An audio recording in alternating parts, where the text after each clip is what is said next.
부락은 아니지만 배타적인 지역이라 주변 지역에서 조금 두려워하는 마을의 이야기다. 그 마을의 기묘한 인상과 독자적인 종교에 관한 것이다. 나의 외가 쪽 혈통은 조금 특이하다. 지금부터 하려는 이야기는 공포와 관련된 체험이라기보다는 몇 년간에 걸쳐 외갓집을 찾았을 때 느꼈던 기묘한 인상에 관한 것이다. 증조 외할머니의 제사로 인해 외갓집을 갔을 때였다. 그곳은 어촌으로 바다를 향한 쪽을 제외한 삼면이 산으로 둘러싸인 작은 마을이었다. 인구는 200명이 약간 넘었던 것으로 기억한다.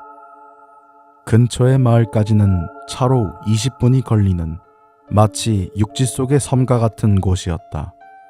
내가 그 마을에 갔던 것은 10살 때, 12살 때, 15살 때 이렇게 3번이었다. 우선 가장 먼저 기묘하다고 느꼈던 것은 주민들의 시선이었다.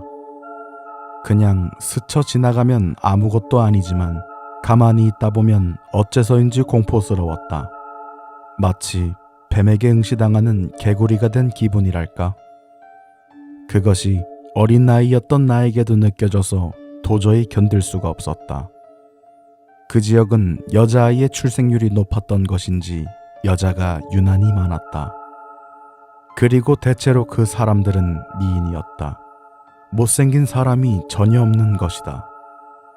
뛰어나게 아름다운 사람은 드물지만 어쨌거나 못생겼다고 할 만한 사람들은 없었다. 그 탓인지 대릴 사이를 드리는 집도 많은 것 같았다. 아무래도 어촌이다 보니 대부분의 집안은 어업에 종사하고 있었다. 그래서인지 그 지역에는 독자적인 바다신을 섬기고 있었다. 20명 정도 들어갈 크기의 건물 안쪽에서 제사를 지내는 것이었다. 그리고 몇 년에 한 번씩 신의 몸이라는 것을 사람들에게 공개하곤 했다. 나도 운 좋게 딱 한 번 본 적이 있다. 그것은 높이 30cm 정도의 삼각형 모양의 돌이었다. 진한 초록색에 마치 비치 같은 느낌이었지만 상당히 탁한 느낌의 색이었다. 이 바다신이라는 것이 특이하게 용왕이나 일본 전통의 신은 아닌 것 같았다. 먼 바다에서 이 지역까지 왔다고 하는데다 그 모습도 정해진 것이 없었다. 그나마 좀 비슷한 것이 연체동물 같은 것이었지만 전승에 따르면 사람의 모습으로 변하기도 한다는 등 바다신의 진짜 모습은 정해져 있지 않은 듯했다. 바다신을 돌보는 집이 5집이 정해져 있었다. 사실 우리 외갓집도 그 5집 중 하나였다. 5집이 10년 단위로 돌아가며 신관을 맡는 것이었다. 장례식은 그때만 이웃마을의 스님을 불러 올리지만 이후의 제사 같은 것은 모두 그 5집 중 한 곳에서 맡아서 하고 있었다. 즉 불교도 신토도 아닌 단지 장례식 때만 스님을 빌려오는 것이었다. 제사 때는 그 전까지 들은 적이 없는 주문과 본 적이 없는 의식이 치러졌다. 느낌상으로는 신토에 가까운 것이었지만 평상시 흔히 보던 것과는 전혀 달랐다. 마을의 촌장은 5집 중 신관을 맡고 있지 않은 집에서 선출한다고 한다. 또 그 5집은 바다신의 약속을 받아 반드시 번영한다는 것이다. 그 때문에 마을의 사람들은 5집의 사람들에게 결코 반항할 수 없다. 하지만 그 횡포가 심해지거나 바다신에 대한 기부가 게을러지면 바다신의 분노로 일족이 몰살당한다고 한다. 바다신이 한번 분노하면 그것은 끝을 모르기 때문에 실제로 지금까지의 5집의 구성원은 여러 번 바뀌었다고 한다. 바다신의 축제도 있는데 이것이 1400년대 중반까지는 사람들을 산재물로 바다에 던지는 것이었다고 한다. 그리고 그것을 그만둔 후로 행방불명이나 사고가 일어나서 지금도 바다신이 산재물을 가져가는 것이라는 이야기가 흉흉했다. 폐쇄된 마을이어서일까 그곳의 사람들은 모두가 친척마냥 피가 이리저리 진하게 섞여 있었다. 3번밖에 가지 않았지만 그곳에서는 근본적인 혐오감이 느껴졌다. 친척들은 잘 대해주지만 몸이 그 마을을 거부하는 느낌이다. 어쩌면 그 바다신이 나를 받아들이지 않는 것일지도 모른다. 솔직히 내 생각으로는 그것은 신이 아니라 마귀가 아닐까 하는 생각이 든다.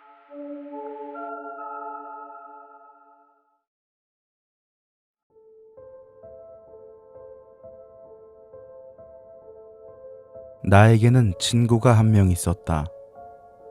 초등학교 때는 6년 내내 같은 반이었고 중학교 때는 2년간 같은 반, 고등학교에서도 1년은 같은 반이었던 녀석이었다. 대학교도 같이 가고 같은 과에 같은 동아리에 있었다. 가장 친하다고 자신 있게 말할 수 있는 친구였다. 가끔 짓궂게 굴기도 했지만 본성은 상냥하고 약간 겁쟁이인 정말 좋은 녀석이었다. 대학에 처음 들어가 동아리에 갔을 무렵 이 중에 친구가 있냐고 선배가 물어본 적이 있었다. 그 자리에 15명 정도가 있었는데 있어요 라고 바로 대답한 것은 우리뿐이었다. 그것도 서로를 가리키고 있었기 때문에 둘이 사귀는 것 아니냐는 농담까지 들었을 정도였다. 하지만 우리가 사회에 나오고 4년쯤 되었을 때였을까? 그 녀석이 대단히 우울한 얼굴을 한 채 우리 집에 찾아왔다. 뭐라고 하는 것인지 갈피를 잡을 수 없는 이야기를 횡설수설 늘어놓았다. 그리고는 인생의 갈림길에 서 있다며 돈을 빌려달라고 말했다. 나는 돌려받지 못할 각오를 하고 친구에게 돈을 줬다. 그 후로도 2번, 3번 친구는 찾아왔다. 하지만 나는 결코 차갑게 대하거나 친구를 돌려보내지 않았다. 취직이 잘 되지 않을 수도 있다고 생각하고 있었다. 저 녀석의 장점은 내가 누구보다 잘 알고 있으니 언젠가는 반드시 멋지게 성공할 거라고 믿고 있었다. 오히려 세상이 그 녀석의 장점을 몰라주는 것에 화가 날 정도였다. 하지만 4번, 5번 점점 친구의 모습은 야위어 갔다. 아무래도 걱정이 된 나는 친구의 집에 찾아갔다. 문 앞에는 대나무로 만든 촌스러운 장식이 걸려 있었다.